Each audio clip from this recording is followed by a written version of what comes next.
I'm doing great. I'm happy to be here at the California Democratic Convention to address the delegation and want to thank California Democrats as well as Univision for co-hosting today's Candidates Forum. We had the opportunity to discuss some important and compelling issues facing our country. In this campaign, from the very beginning, I've been speaking up for a nation where everyone counts. In the face of a president who's determined to be a president for some, I want us to make sure that our leadership fights for everybody. And I've laid out a vision for the future of our country that means we can become smarter, we can become healthier, more just, and also fundamentally more prosperous for everybody in the years ahead. And with that, I'll open it up for questions. Secretary Castro, you are a big supporter of impeachment. Can you tell us specifically the crime that Donald Trump committed? First of all, there are 10 instances of obstruction of justice or attempted obstruction of justice that Mueller laid out in his report. So, as you know, I called for impeachment right after the Mueller report came out. I think he could have been impeached on those 10 counts. I also believe that he violated the law when he abused his oath of office and talked to the Ukrainian president about doing political dirty work to get dirt on his opponent.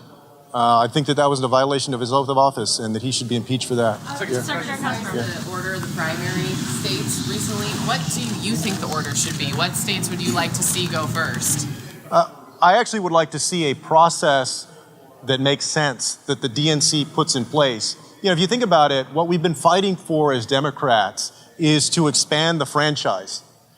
We've gone after Republicans justifiably for trying to suppress the votes of people, especially of people of color. And so if you were analyzing where we should put the first primary and first primaries, because I think we should get rid of this caucus system, what we would do is we would look at those states that are most reflective of the country and the Democratic Party, and then also consider factors like which states have made it easier for people to vote through absentee voting, early voting, other measures that they have taken, like pre-registration, encouraging people to vote, same-day registration, and come up with a process that actually reflects the diversity in our party and our country and rewards states that have taken the right strides that reflect our values as Democrats. I was disappointed to see the Iowa Republican Party join hands with the Iowa Democratic Party to defend that Iowa caucus. It's fascinating to me that Republicans in Iowa won't lift a finger to improve Medicaid in the state, that they won't do anything to improve education, but they're jumping at the chance to defend a caucus system that serves to minimize the voices of people of color, the voices of people with disabilities, the voices of working Iowans who can't show up at 7 o'clock one weeknight because there's no early voting. And because of that, the caucus system only has a 16% turnout rate. If I'm the only one on this issue that is willing to tell the truth, that's fine. But, you know, we need to make a change if we want to live up to our values. Yeah, go ahead. You're an ardent supporter of immigration reform. However, a lot of our U.S. foreign policy causes more influx of immigrants. How will you deal with that as president? And what do you mean by our foreign policy? As far as us engaging in just pushing wars and proxy wars, what is your stance on that? Well, I've said that if I'm president, that I'll have a unique and unprecedented role in trying to work with our Latin American neighbors so that people can find safety and opportunity in countries like Honduras, Guatemala, and El Salvador.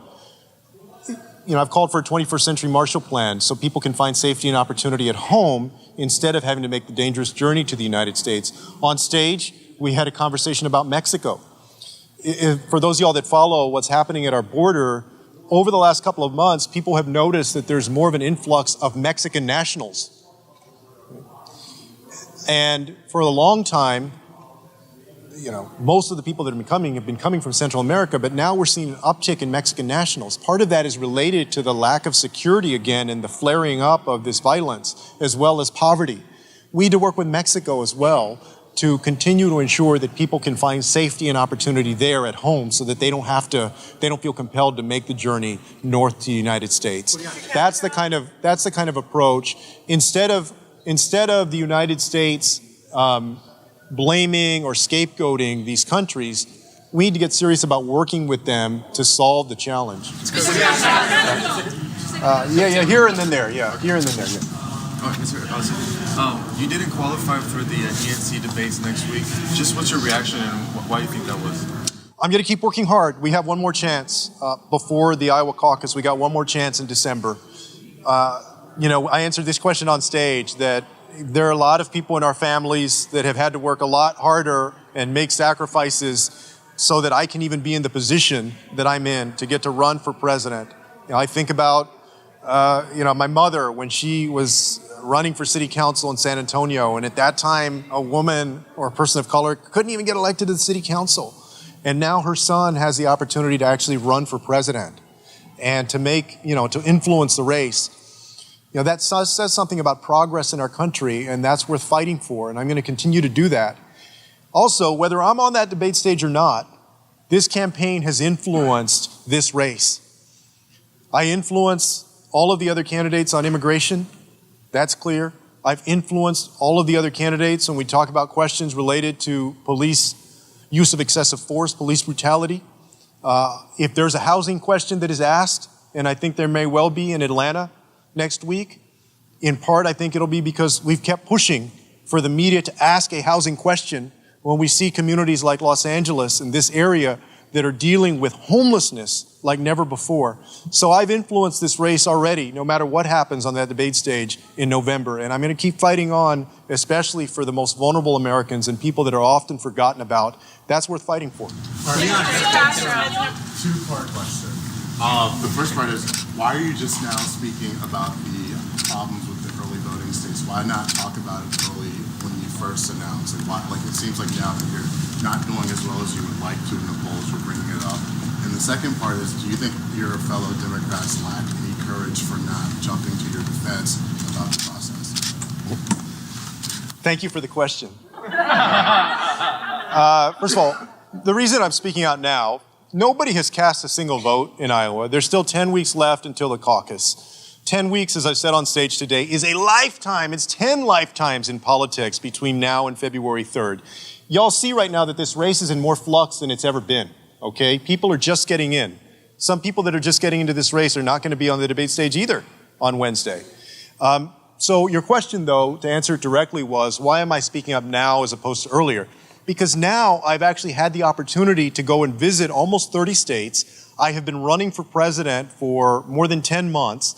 I actually have experience to be able to talk about the process. I didn't want to address that when I was a new candidate, and people are going to say, well, you haven't even run, you haven't done anything in terms of the presidential campaign. I have now. And I have to give a lot of credit to the people of Iowa and New Hampshire. They have been wonderful. I have no complaints about the way that we've been received in Iowa and New Hampshire. Everybody has been nice. At the same time, I realize that we can't talk about championing the ability of everybody to make a difference at the ballot box, championing diversity in our party as Democrats, and go after Republicans as we should when they try and suppress minority votes, but then start our nominating process for president in these two states that hardly have any black people, hardly have any people of color. That doesn't make any sense. And it's not too late for some of my colleagues to agree with me. Elizabeth Warren just said recently, regarding the two states, those two states that you just mentioned, that she's just a player in the game without wanting to criticize the process. What is your take on that? Well, I mean, I've already given my take. That's my take. But do you agree with the notion that, you're just a player in the game, you've got to accept whatever is given? I mean, I've laid out how I believe it should change, and I'll do what I can. Courage to fight for the system that many seem to be see as unjust. I hope that not only will that change by 2024, but that the change will reflect the diversity in the Democratic Party and in our country. Go ahead. President Obama was quoted recently at a fundraiser saying that we should be wary of moving to the left and our more activist wing of the Democratic Party. What's your take on that? Do you think that was wise of him to wade into the race like that? Look, I always take what President Obama says very, very seriously. I believe that, he's very wise and, of course, knows of which he speaks. And I don't think that anybody in this campaign, though, has articulated a vision for the future of the country that wouldn't command a majority of voters in November of 2020. I believe every single one of the Democrats, the ones that are on stage on Wednesday and the ones that are not necessarily on stage, their vision for the future of the country is much better and will be more popular than Donald Trump's. I mean, think about this. You got a president on Twitter who is threatening nuclear war with other countries. I mean, none of the Democrats have done anything near threatening nuclear war with another country on Twitter. All right? You have a president who is dishonest, who is abusing his power and violating his oath of office for his own personal gain. I believe that any of the Democrats, when they're up in 2020 against him, any one of us who would become the nominee are going to be able to defeat Donald Trump. All right? Yeah. So, thank you for representing the Latinos. It's really hard for us to understand how to even get into politics. Right now, I'm asking this question forward, right? What advice would you give Latinos, to get into the Democratic Party and what to run? Like, if you could give advice to them, what advice would you give them? Number one, to believe in yourself. That's the advice that I give everybody. Every one of the people that you see up here running, they believe in themselves. No matter what happens, you should always believe in yourself and surround yourself with people who believe in you and who love you. I would also say to the Latino community that we need you. We need more people running for office. We need people voting. The Latino turnout rate is 20 points lower than, for non-Hispanic whites. That has to change. That also means that in the party, there's a responsibility to actually make the outreach 365 days a year, not only a few months before the election. I am pleased that Tom Perez and the DNC seem to get that and that they're making stronger efforts than before. I'm very happy about that. But I would say that the Latino community is very much a part of the present and the future of California and of the United States. And the destiny of the Latino community is intertwined more than ever before with the destiny of the United States. Because for people under the age of 18, now more than a quarter of those young people are Latino. So as the Latino community goes, so goes the United States in the years to come. But that means for Latinos that our community needs to step up and get engaged, get involved, make an impact in 2020, and also run for office and believe in yourself and, swing for the fences. Thanks. All right. Mi español es nomás así. Sí, por favor. ¿Cuál es la importancia del voto latino en 2020? Es importante participar. Tenemos un presidente que tiene un corazón mal para latinos e inmigrantes.